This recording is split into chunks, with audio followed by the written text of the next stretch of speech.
All right, an important vote scheduled for today, and it could drastically change the way you use the internet. Of course, we're talking about an FCC proposal to strip away some parts of net neutrality, but what does this all mean?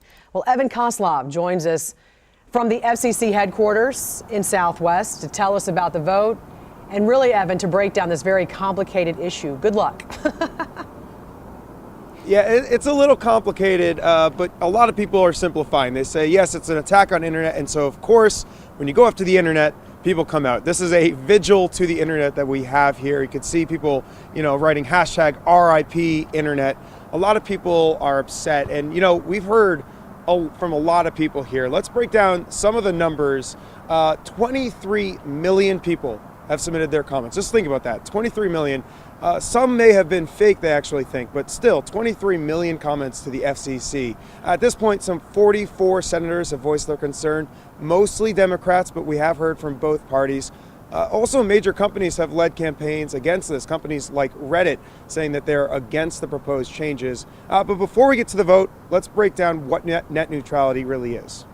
This graphic helps to explain things a lot. Right now, internet speed is treated like a utility. So that means that no matter what website you're on, the speed will be exactly the same. If you strip away net neutrality, though, that could change. For example, if a company like Amazon were to pay up for faster speed, an ISP like Comcast could give them a super highway of sorts. That means things will move very quickly on that site, which is great news for Amazon users. But here's the problem. That might slow things down for other sites. Listen to the way Harold Feld, an expert in the field, described it. This is like on any highway, when you create a fast lane, you take traffic away from everything else. So right now, everything's distributed along this one pipe.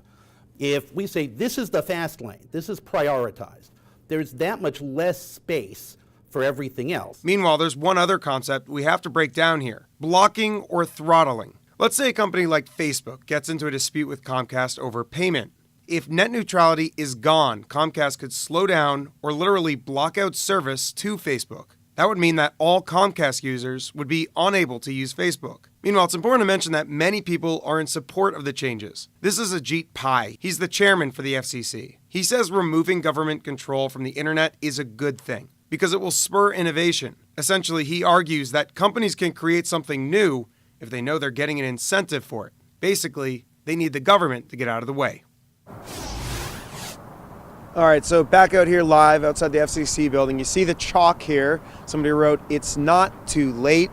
They're right, they still got a couple hours. The vote's not until 10:30 over at the Capitol. And guys, there is one or two protesters that actually have been out here all morning. A little later in the show, we'll go talk to them, hear their thoughts. But again, vote at 10:30. We'll let you guys know what the results are. All right, I'll send it back to you guys in the studio. All right, Evan, I think we'll look forward to hearing from those protesters out there. Thank you so much. If you want to weigh in on this highly anticipated vote, just comment on the article that we posted on our WSA9 Facebook page or tweet at us directly, and we might share some of your comments coming up later on in our broadcast.